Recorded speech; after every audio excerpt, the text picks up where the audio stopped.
जयपुर सहर ट्राफिक छकटारे कांग्रेस नेता और कर्मी माने ममिता मेहर हत्या घटना रे गृह राष्ट्र मंत्री दिव्य शंकर मिश्र बहिष्कार दाबी रे 6 घंटिया बंद सह विक्षोभ प्रदर्शन करथिले।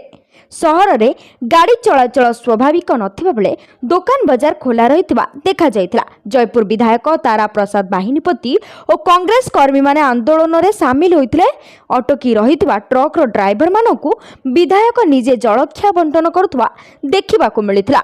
गृह राष्ट्र मंत्री दिव्य शंकर मिश्र को तुरंत बहिष्कार करने को दाबी करी कांग्रेस कर्मी माने नारा देउतबा देखिबा को मिलितिला। जयपुर पुलिस तरफ व्यापक सुरक्षा व्यवस्था करा जायतिला। आंदोलन समय रे मान्यवर हाईकोर्ट देइतबा नीति नियम पालन रे उल्लंघन हेले दृढ़ कार्यानुष्ठान ग्रहण करा जिवो बोली एसडीपीओ अरूप अभिषेक बेहेरा कहिसेंती।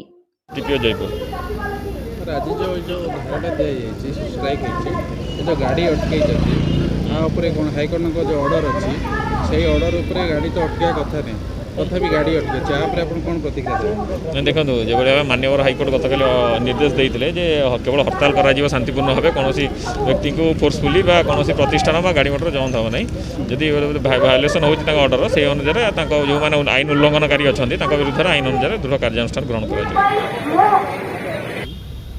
नाटा तुम गंगाधर बेहरा कौटू आसतिल ब्रह्मपुर कौटी जीव जयपुर केते समय लाइट अटकी अच्छ 2 घंटा है अटक अच्छे कौ मैंने अटकई अटक कांग्रेस कांग्रेस कर्मी अटकई दीर्घ 2 घंटा हम अटकी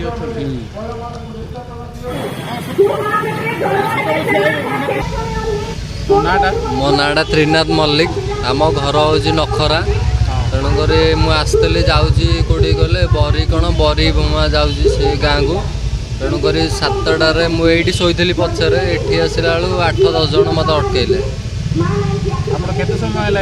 मिनिममटा टाइम है सर केतेटा 7टारू 11:02 है मिनिमम 4-5 घंटा ये छिड़ा सर कांग्रेस दल अटकई मत तेणुक छिड़ा स्ट्राइक रे। जयपुर गजेंद्र साहू संतोष पात्र रिपोर्ट सब वर्ग खबर।